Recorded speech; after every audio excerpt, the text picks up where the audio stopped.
Well folks, Chad and I are ready to go. As you saw, the full moon is in full effect. I think tonight is the full moon. So we're gonna see what we can do. Like I said in the Friday fishing forecast, I think the major feeding, well, I know that the major feeding times is where it's at. And as you saw, we have a early afternoon major feeding time. So make sure that you're in those spots that you want to be in. Chad and I are gonna get out there, get bait. We talked about going offshore, but it's such a long run, and I wanted to get back to our roots a little bit more because everybody can't go offshore. So I just wanted to kind of get to our roots again and get back at it. So we'll see what the day has in store for us. I think it's gonna be, I know the weather's gonna be beautiful, so I can't beat that. So let's go and see what we can do.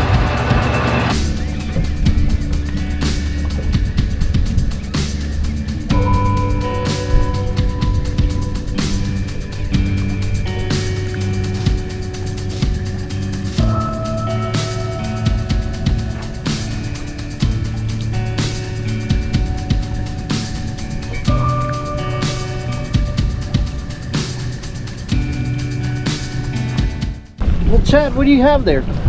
I got a rider. That's talent right there. Well, we know we're over good bottom. Well, it took us a couple of times to get situated on this spot. It just, you have to be right on this ledge or you won't get anything. So we got set up, my first bait down, boom, caught a snapper. Chad's got a keeper snapper, so we're gonna give this a couple more tries. What? America. Oh, Chad's home. How many? Just two? No, there's four. Oh, four? Two there. Another snapper.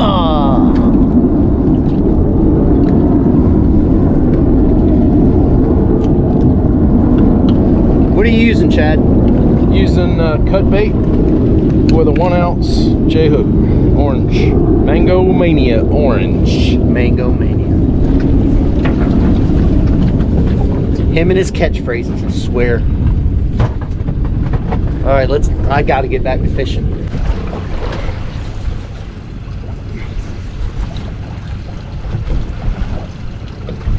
That's a good snap, nice one.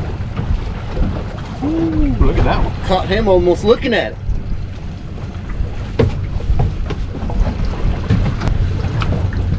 Nice snapper. That's 3 in the box so far. Well, right now we're in that part of the tide to where the tide still looks like it's going out on top, but it's actually coming in barely underneath.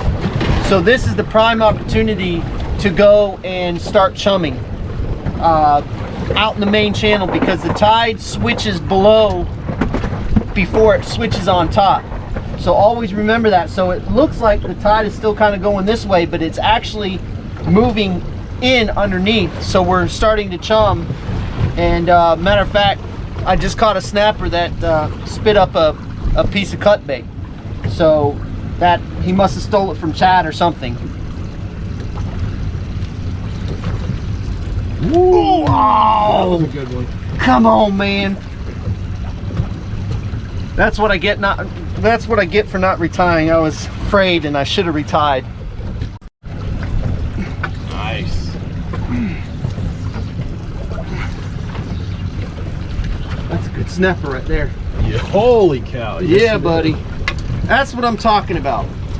As I said in the last video, you gotta take time to find spots because, oop, Chad's on too. Chad's got a good one.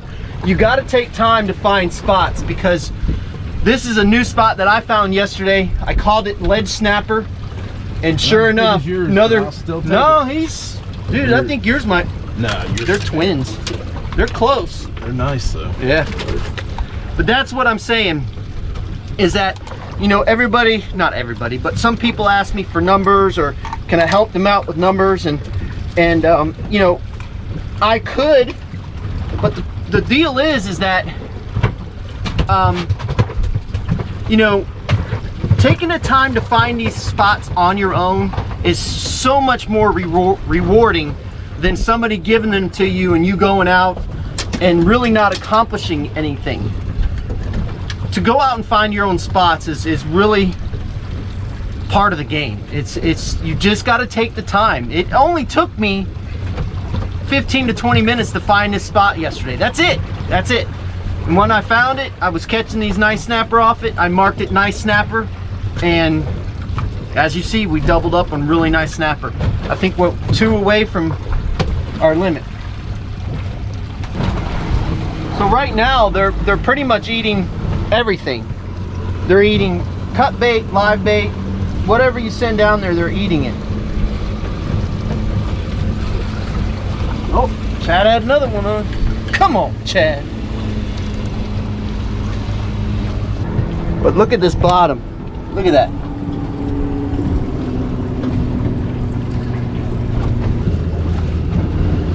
Now I know we're on the ledge simply because the 32 feet of water is actually right underneath here with the through hole. And then our transducer for the hummingbird is on the back. So we know that we're right on the edge of the ledge.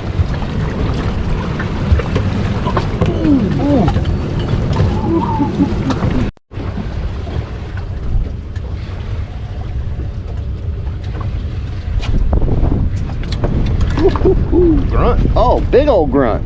Come on, man. Come on, man. Grunt tacos. It's like another nice. Oh! Come on, man. Man. You might have the sucky luck today. Nah. Yeah. What you got? I'm not sure. It felt like a snapper at first, but now it's acting like a gag. Yep. Gag.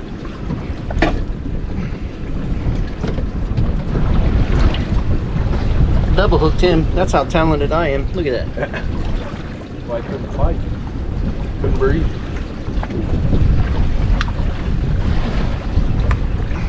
Decent sized gag. Yeah, not bad.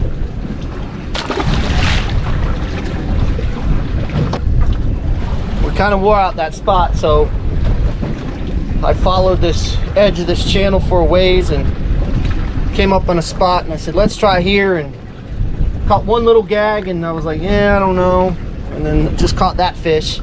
So we're gonna try it at this ledge, see what happens. We haven't fished here in a long time, if ever, to be honest with you. Chad just got hammered. Cut bait? No, live bait. Ah. Red.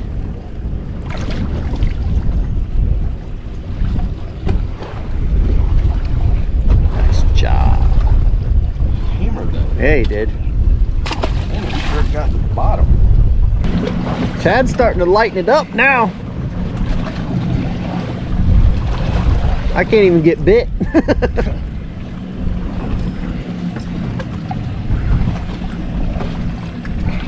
I bet you it's a red. It's fighting like a red.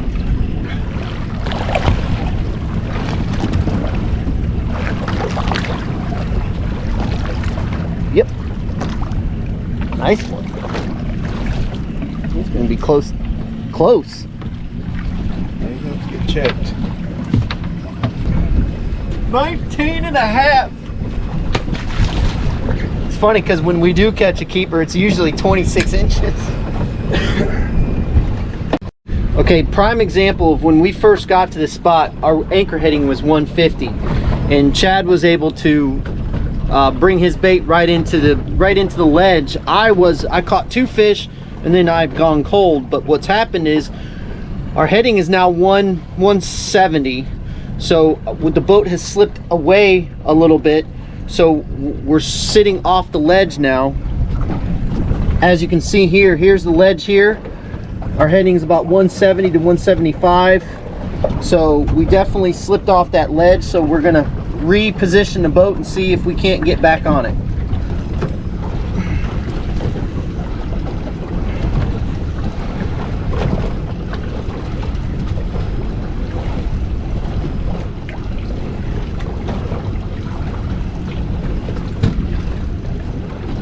This is a spot that I had marked, but I don't think I've ever fished it before. And it's just this hump in the middle of the channel. And we got right on it. It's not very big. It's maybe the size of a car. And we're catching fish on it. Now what we had to do is, the tide's starting to come in even more. We were sitting on top of this structure, this hump, and we got bit immediately, but then all of a sudden they stopped. Well, what happened is we were too far off. Our baits were going too far away for them to eat it. We were going off the structure, so I moved our boat ahead of the waypoint. Like I said, this hump is about as big as a car, so we had to get off of it to get our baits to get down to it. Sure enough, I moved this up, and as you see, the end result is a red grouper. A nice red grouper. Nice red grouper for inside the bay. If we're offshore, I'd be going, oh man, we catch those in the bay. Fat, chunky. There you go. He won't make it, but pretty fish.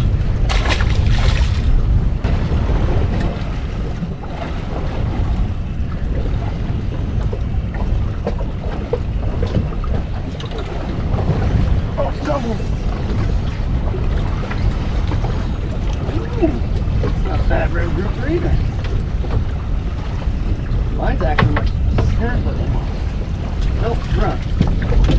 On a live bait. On a lap. He spit up all kinds of stuff.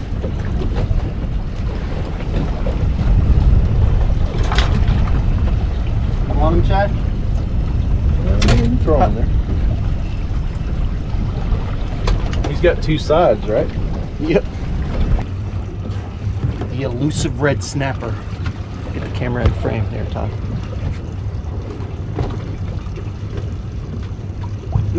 It's good eating.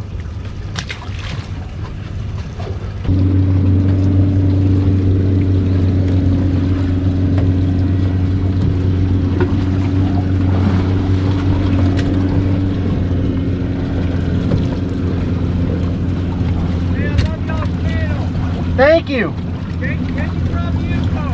You're very welcome. Well, Chad's been catching bait on cut bait, and I've been using live white bait, but I've been hooking them in the nose, and they've been killing the bait and taking it, but they haven't aggressively gone after it. So I hooked it in the tail. First one down, it literally bowed up on a big fish, and then Chad had a big one at the same time. We both got broke off. So we're fishing this new ledge that we had marked, but I don't think we've ever fished it before. I knew when he hit that I was in trouble.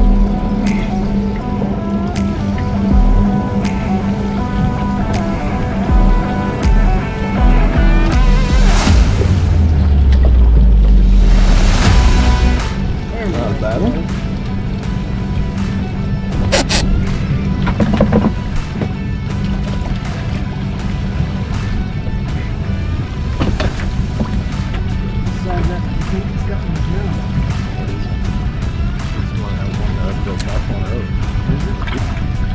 Haha, I caught Chad's fish that he broke off on. No, there's no hook in it. On the back side of it? Nope.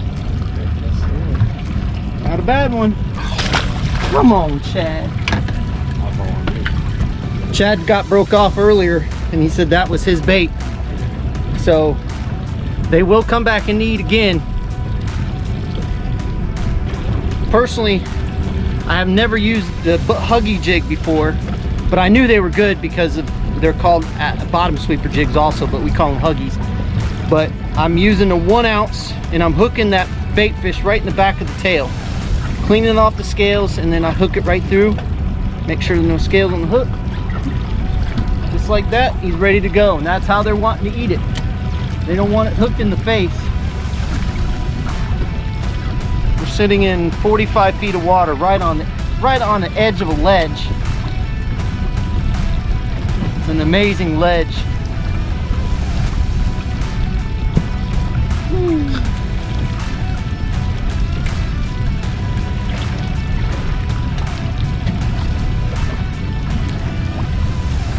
It's funny when you feel that thump, you know when it's a good thump, you know it's a good fish. And sure enough, when he thumped it, I thought, uh-oh, I'm in trouble. But he wasn't as big as I thought he was going to be. But he put up a great fight.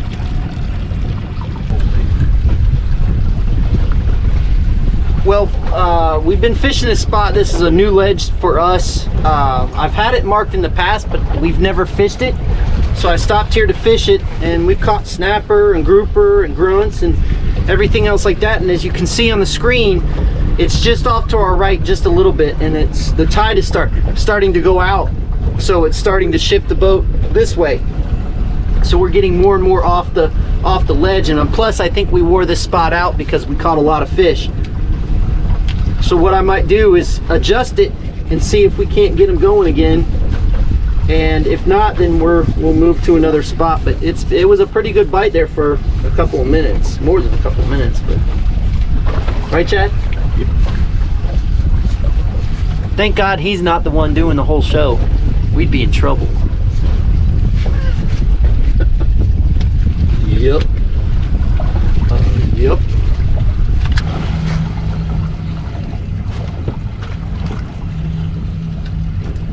I decided to pull out the 2-ounce ball jig because the tide's starting to pick up a little bit. So I put that down there, and as soon as it hits the bottom, they're on it. But a lot of them are taking the bait. Chad's on.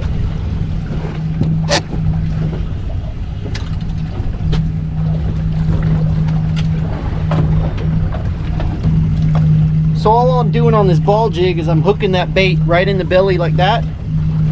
This is the 2-ounce ball jig. I use a 2-ounce and 3-ounce inside the bay when the tide's moving. But as soon as it gets to the bottom, you better flip your bail and get on it because they're already on it. Ball jig catches everything. Not the size I'm looking for, but still. Just goes to show that whew, we've caught a ton of those today. Well, folks, I didn't do a proper ending for this last show, so I'm just doing one now, and I wanted to kind of go over some of the basic things that we use when we're out there. We had a great day. The bite was sensational. We caught probably over 100 fish or close to it. We probably would have had a 5-man limit of snapper, but there was only 2 of us on the boat, so the bite was great.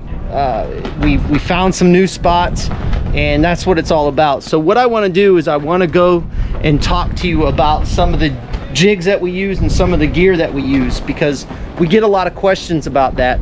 And primarily it's the jigs that we build ourselves, and we also sell them on TampaBayFishingChannel.com.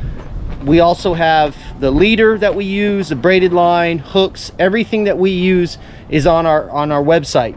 But primarily what we were using today was we were using the regular jig, we were using the ball jig, we were using the huggy jig, and we used the Stewie jig also. So we used all of the jigs that we build. We used every single one of them on this trip, and every single one of them produced. So we had a great time on the water. The bite was unbelievable, and I couldn't say more about this weekend. Today is a little bit windier.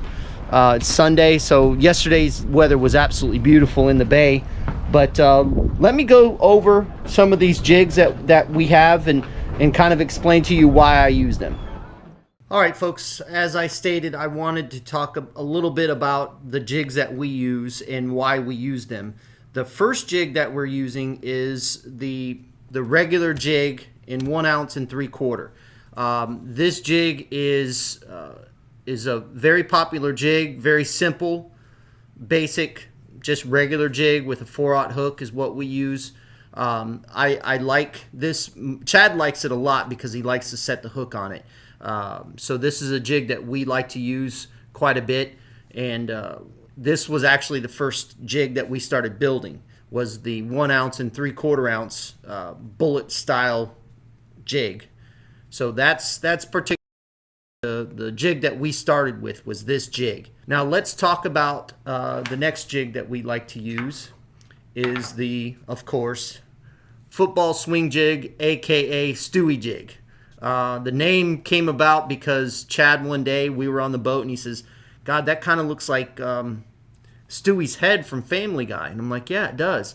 So he started calling them Stewie Jigs, and lo and behold, that's what everybody comes in here and asks for is Stewie Jigs. You got any Stewies? You got any Stewies?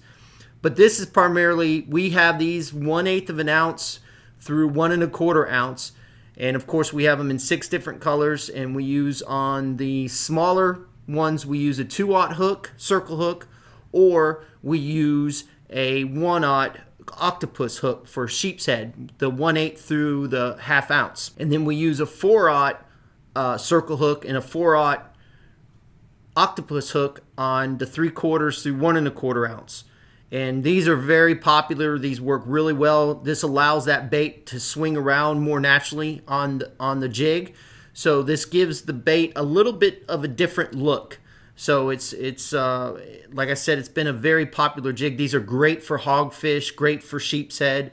I've had captains that have used them fishing for snook and redfish up into the trees. They've used the 1/2 ounce, the 1/4, the 1/8, 3/8. So these work well if you want to keep that bait in the mangroves. This also works well for that. Next, we have the Huggy Jig, and this jig is actually a jig that we just introduced not too long ago. As you can see, it sits flat on the surface. So on the bottom, if your bait fishes up here or shrimp, or these are really popular for sheep's head, but I was using them the other day for grouper and snapper. So they work well for that also. So there's a couple of different applications, but what's nice about this is it sits flat on the bottom like this, and the bait fish will move around. And so I think these are going to be really popular. We sell these from 1/4, 3/8, 1/2 ounce, 3/4, 1 ounce, and 1 1/4. So I was using a 1 ounce yesterday Huggy Jig. So like I said, these are very popular for sheep's head, but other fish, it works well for those too. So this is our ball jig. This is a jig that we like to use when the current's moving a little bit inside the bay. We build these in 2 ounce, 3 ounce, 4 ounce, and 6 ounce. So you can use the 2 ounce and 3 ounce in the bay easily. I was using it yesterday during our trip. Later in the trip, I caught everything on them. Caught snapper, caught grunt, caught red grouper, and a gag grouper. So these are real popular. This again allows that bait to really move around quite a bit on the swivel part of it, and this also lays flat on the ground, so it allows that bait fish to move around. And the bigger the 2 through the 4, we use a 4/0 hook, and then the 2 and 3s we use a 4/0, and then on the bigger ones we use a 5/0 circle hook. So those are just some of the jigs that we like to use, or we use on a daily, or on a basis that when we go out and fish. I try to carry an arsenal of our jigs, and we always tie it to 20-pound leader. We use 10-pound braided line, and I can get into that later.